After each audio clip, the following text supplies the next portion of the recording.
ជំរាបសួរបងប្អូនទាំងអស់គ្នាស្វាគមន៍សាជាថ្មីមកកាន់វីដេអូបង្រៀនរបស់ MaxLearning ហើយថ្ងៃនេះខ្ញុំនឹងនិយាយអំពី Direct and Indirect Object ដែលជាវេយ្យាករណ៍កម្រិតដំបូងមួយទៀត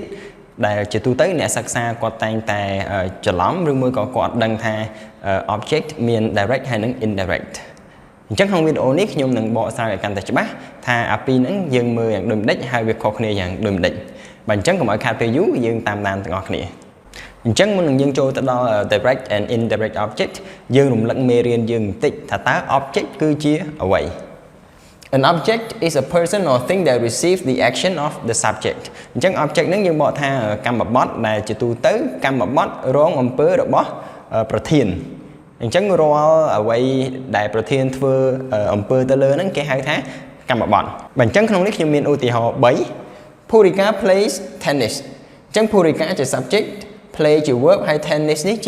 ជា object អញ្ចឹង tennis ត្រូវបានរងអំពើដោយ subject Purika អញ្ចឹងយើងហៅ tennis នេះជា object He is eating chocolates អញ្ចឹង chocolates នេះក៏ជា object ដូចគ្នារីឯប្រយោគទី3 Dara gave Suthi a box of chocolate អញ្ចឹងក្នុងនេះយើងមាន Suthi ផង box of chocolate ផងអញ្ចឹងក្នុងនេះយើងមាន direct ហើយនិង indirect object còn làយើងអត់ដឹងមួយណាជា direct មួយណាជា indirect អញ្ចឹងយើងមើលតទៀតថាតើ direct ហើយនិង indirect គឺជាអ្វី Okay what is a direct object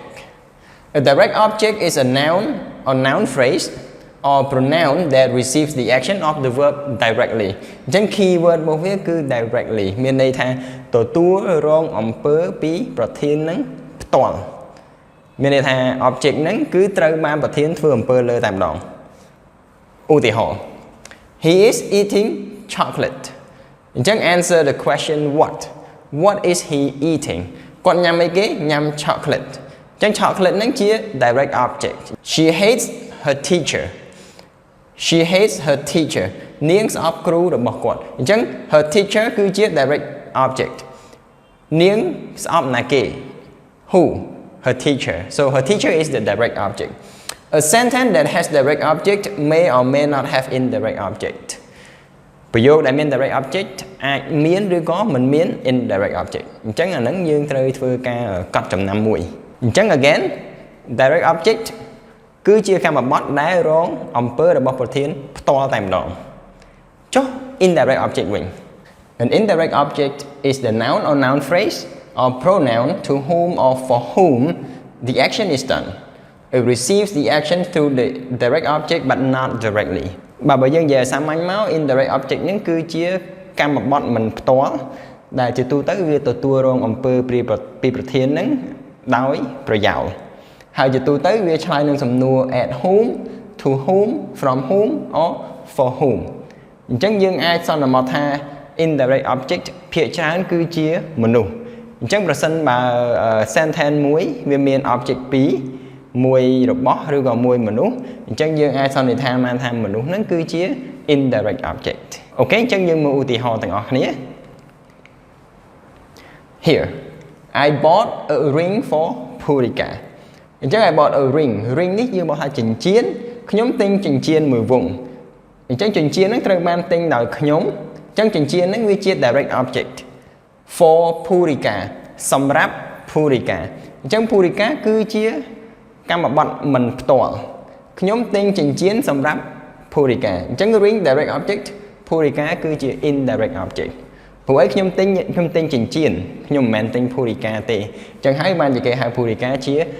កម្មបត្តិមិនផ្ទាល់ដល់ពេលទី2 Peter never sent Bill any emails អញ្ចឹង Bill ឯនេះគឺជា indirect object មិនឲ្យតែយើងឃើញ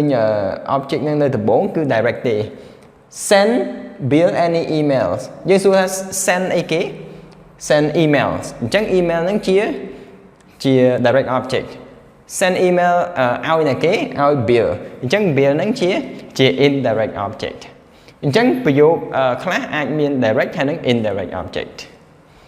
It often comes after a preposition or between the verb and direct object ជាទូទៅ indirect object ហ្នឹងគឺវានៅក្រៅ preposition ដូចជា for to at អីចឹងណាឬមួយក៏ between the verb and direct object between the verb and direct object អានេះ verb អានេះ direct object អញ្ចឹង indirect object វាជាទូទៅវានៅកណ្ដាលអញ្ចឹងបាន There is no indirect object without a direct object ប្រសិនបើប្រយោគហ្នឹងគ្មាន direct object ទេក៏មិនអាចមាន indirect object ដែរអញ្ចឹងមានន័យថា indirect object ហ្នឹងវាមានលុះត្រាតែមាន direct object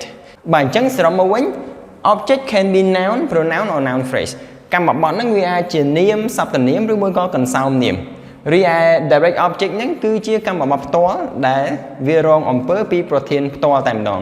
រីឯ indirect object គឺជាកម្មបត្តិដែលទទួលរងអំពើរបស់ប្រធានដោយប្រយោលហើយ direct object ឆ្លើយនឹងសំណួរ what and whom រីឯ indirect object ឆ្លើយនឹងសំណួរ at whom to whom from whom or for whom អញ្ចឹងខ្ញុំសង្ឃឹមថាអ្នកទាំងអស់គ្នានឹងយល់ពី direct ហើយនិង indirect object កាន់តែច្បាស់ហើយប្រើប្រាស់វាឲ្យបានត្រឹមត្រូវហើយក៏សូមអរគុណរាល់ការតាមដានវីដេអូនេះពីដើមរហូតដល់ចប់យើងនឹងជួបគ្នានៅវីដេអូក្រោយៗទៀតសូមអរគុណ